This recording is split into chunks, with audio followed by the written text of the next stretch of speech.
જીગુ બેટા, એ જીગુ બેટા, શું કરો છો? એ મમ્મીજી રસોડામાં કામ કરું છું. કઈ કામ હતું? બેટા અહીંયા હાલો ને, મારી તબિયત બગડી ગઈ છે, મજા નથી. એ આવો મમ્મી. શું થયું છે મમ્મી? તમને શું થાય છે? બેટા માથું બહુ દુખે છે અને તાવ આવી ગયો એવું લાગે છે. મોઢું આખું કડવું કડવું થઈ ગયું છે. ઘેરે એકાદી તાવની ટીકડી હોય તોડ્યુંની તો આપો ને, તો હું પીને ઘડીક આરામ કરું ને તો સારું થઈ જાય. મમ્મી તાવ આવી ગયો હોય ને માથું દુખતું હોય, ટીકડીએ થોડું સારું થાય. હાલો ઊભા થાવ, હું તમને દવાખાને લઈ જાઉં. ના બેટા દવાખાને નથી જવું, મને એકાદી ઘરેથી ટીકડી આપી જો ને તાવની, એટલે રેડી થઈ જાય. ના મમ્મીજી, તાવની ટીકડી એવી ખોટી નથી પીવી દવા. તમે હાલો ઊભા થાવ, હું તમને ડોક્ટર પાસે લઈ જાઉં દવાખાને. આ વધારે તાવ આવી ગયો હોય ને તો વળી પછી પાછા બાટલા ચડાવવાના થાય. એના કરતાં આપણે છે ને દવાખાને જઈએ ડોક્ટર પાસે, એટલે ડોક્ટર કહે ને એ પ્રમાણે આપણે દવા લઈને તો રેડી થઈ જાય. ના ના જીગુ બેટા, દવાખાને કાંઈ જવું નથી, ધોકો નથી ખાવો. ટીકડી આપી જો ને એકાદી એટલે રેડી થઈ જાય. નહીં મમ્મી, મારે બીજું કાંઈ નથી સાંભળવું. તમે ઊભા થાવ, હાલો આપણે છે ને ડોક્ટર પાસે જઈ આવીએ. બેટા ડૉક્ટર પાસે ખોટું શું જાવું, કાંઈ એટલું બધું છે નહીં. આ ઠાકોડો લાગ્યો હોય ને એનું તાવ ને માથું ને એવું દુખતું હોય ને તાવ આવી ગયો હોય, એમાં હું ખોટું ડૉક્ટર પાસે જાઉં. ડૉક્ટર પાસે જાય ને એટલે એ ટીકડા એટલા દે ને તો મારાથી પીવાય નહીં. એ મારે કાંઈ નથી સાંભળવું મમ્મી, તમે ઊભા થાવ, હું તમને દવાખાને લઈ જાઉં. ડોક્ટર કહે ને એ પ્રમાણે દવા આપશે, એ પીજો. હાલો ઊભા થાવ. જીગુ બેટા તમે નહીં માનો, કાંઈ નહીં, હાલો આપણે દવાખાને બતાવીએ. હાલો ફટાફટ ઊભા થવાય, નજીક છે ને અહીંયા જ જાય. ધીમે ધીમે હલાઈ જાય ને, નહીતર જીગરને ફોન કરું તો મોટી ગાડી લઈને આપણે જઈએ. ના ના જીગરને કાંઈ ફોન નથી કરવો, એ કામે ગયો છે તો એને ખોટી ઉપાધિ થાય. તમે હાલો, મારાથી ધીમે ધીમે હલાઈ જાય, આપણે બે હાલીને જઈએ અને આ નજીક જ છે એટલે પાછા વી આવીશું. હલાઈ જાય ને મમ્મી, નકર હું રિક્ષા કરી આવું નાકેથી. ના ના બેટા હલાઈ જાય, હાલો ધીમે ધીમે હાલ્યા જાય. સારું હાલો તો. ડૉક્ટર સાહેબ એટલી બધી મને મજા નથી, કાંઈ એટલો બધો તાવ નથી, તોય તમે કેમ મને બોટલ ચડાવવા મળ્યા? માજી મેં તપાસ કરી લીધી, તમને તાવ છે, તાવમાં કણ ઘટવાની પૂરી શક્યતા છે. એટલે અત્યારે તમે બાટલો ચડાવજો ને તો આ વધારે પડતો તાવ ન આવે ને કણ જાજા ઘટે નહીં. રહો તો જીગુ બેટા, એટલે જ હું ના પાડતી હતી કે મારે દવાખાને નથી જવું, મારે દવાખાને નથી જવું, તોય તમે મને પરાણે લઈને આવ્યા. હવે મારે બાટલો તો આખો ચડાવે ત્યાં લઈ હું ને મને દવાખાનામાં વસોડું ન ગમે. મમ્મી દવાખાને કોઈને ન ગમતું હોય પણ રહેવું પડે. જો અત્યારે બાટલો તમે ન ચડાવો તો કાલ સવારે વધારે તાવ આવે અને કણ ઝાઝા ઘટી જાય તો અઠવાડિયું દાખલ થવાનું રહે. એ તમને ખબર છે? પછી તમારે કેટલું શરીરમાં સહન કરવાનું. આ ઉંમરે એક તો તમારે ખવાય નહીં બહુ, એટલે તાવ આવે અને કણ ઘટી જાય, શરીર હાવ લૂઝ થઈ જાય, તમારું શરીર હાવ અશક્તિ આવી જાય શરીરમાં, પછી તમે હાલી ચાલી ન હોગો. મેં એટલે ડોક્ટર સાહેબને કીધું, ડોક્ટર સાહેબ જરૂર પડે ને તો બાટલો ચડાવી દેજો. મમ્મી દવા પીવામાં થોડુંક કેવર આવે છે, દવા તો તમને ભાવતી નથી. મારી નજર સામે તમને દવા પીવડાવી પડે તો એ તમે પીવો છો, નકર મને તમે રમાડી જાઓ. આમે દવા પી લીધી ને તમે કઈ દવા પીતા નથી. તો જીગુ બેટા તમે કીધું સાહેબને બાટલો ચડાવવાનો? હા મમ્મી હું જ કહું ને, મને ખબર છે તમે કઈ દવા પીવો ને, એટલે સાહેબને મેં કીધું. અને જરૂર હતી બાટલો ચડાવવાની, એટલે સાહેબને કીધું કે તમે ચડાવી જ જો. શરીરમાં અશક્તિ ન આવી જોઈએ, વધારે પડતા કણ ન ઘટે, એટલે શરીરમાં અશક્તિ ન આવે. આ તમારા સાસુ છે? હા ડોક્ટર સાહેબ અમારા સાસુ છે.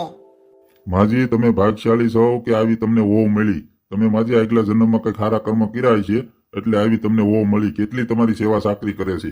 તમારી આ વહુએ જ મને કીધું, ડોક્ટર સાહેબ અમારા મમ્મી દવા પીવાના આળસુ છે, દવા નથી પીતા, દવા એને નથી ભાવતી, એટલે જરૂર પડે ને તો બાટલો ચડાઈ ગયો. આવી વહુ તમને મળી ને તમે નસીબ વાળા છો કે આવી વહુ તમને મળી. કેટલી તમારી સેવા સાકરી કરે, કેટલા તમને હાસવે છે, એ મને આ 10-15 મિનિટથી હોસ્પિટલમાં છે ને ત્યાં મને ખબર પડી ગઈ.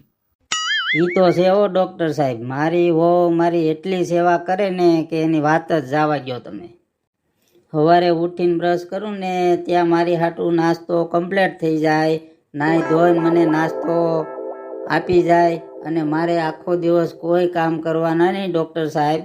સવારે ઉઠીને નાસ્તો કરીને મંદિરે જવાનું, માળા કરવાની અને ટીવીમાં સત્સંગ જોવાનો, ભાગવત સપ્તાહ આવતી હોય તો એ જોવાનું. મારે આખો દિવસ કાંઈ કામ જ નહીં કરવાનું.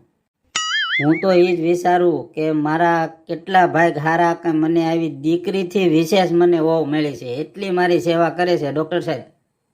માજી તમને કહું છું કે અહીંયા તો મારે દવાખાને હાંજ પડે 100 પેશન્ટ આવતા હોય, એમાં તમારી ઉંમરના 10-12 પેશન્ટ હોય, પણ કોઈની આરે એનો છોકરો ન હોય, છોકરાની વહુ ન હોય.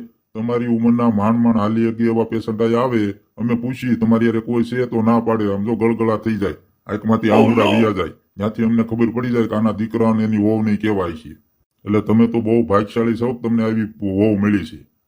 ડૉક્ટર સાહેબ એ તો મને ખબર જ છે હો કે હું પૂરેપૂરી ભાગ્યશાળી છું કે મને જીગુ દીકરી જેવી વહુ મળી છે. અને હું સાહેબ મારી જીગુને વહુ નહીં, હું મારી દીકરીથી વિશેષ માનું છું. બસ મમ્મી, હવે બહુ વખાણ નથી કરવા. મારી ફરજ છે ગવઢિયાની માવતરની સેવા કરવી. તમે મારા માવતર છો, અમે સેવા નહીં કરી તો કોણ કરશે સેવા? બેટા તારી જેવી સંસ્કારી વહુ જો મળે ને તો એ ઘરનો બેડો પાર થઈ જાય. તારા સંસ્કાર જ એવા છે, તારા વિચાર જ એવા છે કે તું આટલો સમય મારી હારે રહી, આ 15-20 મિનિટ ત્યાં દવાખાનામાં છો એટલે મને બધી ખબર પડી કે તું તારા સાસુની કેટલી સેવા કરતી છું. ડોક્ટર સાહેબ એ બધું જવા દો. હવે આ બાટલો ચડાવ્યા પછી બીજો બાટલો ચડાવવો જોઈએ કે કેમ થાય એ તમે કયો. ના એટલી બધી માજીની તબિયત ખરાબ નથી, આ એક બાટલો સડી જાય એટલે તમે તારા ઘરે જતા રહીજો. અને કાલે એવું કઈ લાગે કે વધારે તાવ ને એવું આવ્યું છે, વધારે તોડ્યું થાય છે, માથું દુખે છે તો પાછા આવજો, હું તપાસ કરી. તો બાટલો આપણે એટલા માટે ચડાવ્યો હતો કે માજીને શરીરમાં અશક્તિ નો આવે, શક્તિ રહે. એટલે હજી તાવ કદાચ 1-2 વાર આવી છે, પણ હું ટેબ્લેટ દઉં એ તમે તમારી નજર સામે તમારા સાસુને પાઈ દેજો. એ ટેબ્લેટ પીએ ને એટલે પછી તાવ નહીં આવે. બાટલો પૂરો થાય એટલે તમે મને મળી જજો, હું તમને દવા લખી દઈ, મેડિકલથી લઈને અને ઘરે પાઈ દેજો. બાકી બીજી કોઈ ચિંતા કરવાની જરૂર નથી. મમ્મી થોડોક જ બાટલો રહ્યો છે, આપણે આગળ ઘેરે વયા જાવું. એવું લાગે તો હું જીગરને ફોન કરી દઉં, એ મોટી ગાડી લઈને આવે ને તો આપણે મોટી ગાડીમાં વયા જાવ.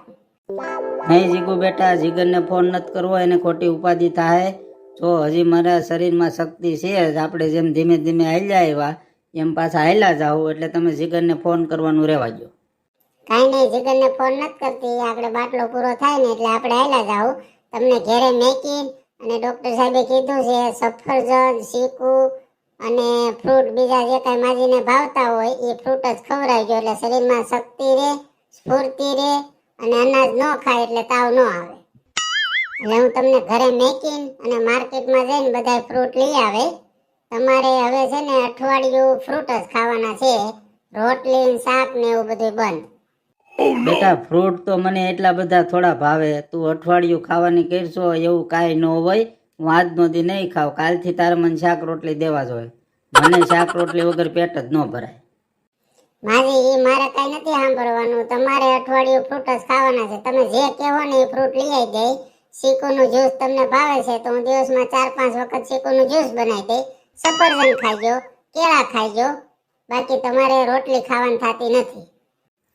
શીખું બેટા, તમે મારી વાત તો કાંઈ માનતા નથી, કાંઈ નહીં, તમે જે કહો ને એમ જ કરે. સારું લ્યો, બાટલો હવે થોડોક રહ્યો છે ત્યાં હું ડોક્ટર સાહેબને મળી આવું અને દવાને એવું લખાઈ આવું, પછી આપણે ઘરે જઈ બાટલો પૂરો થઈ જાય ને એટલે.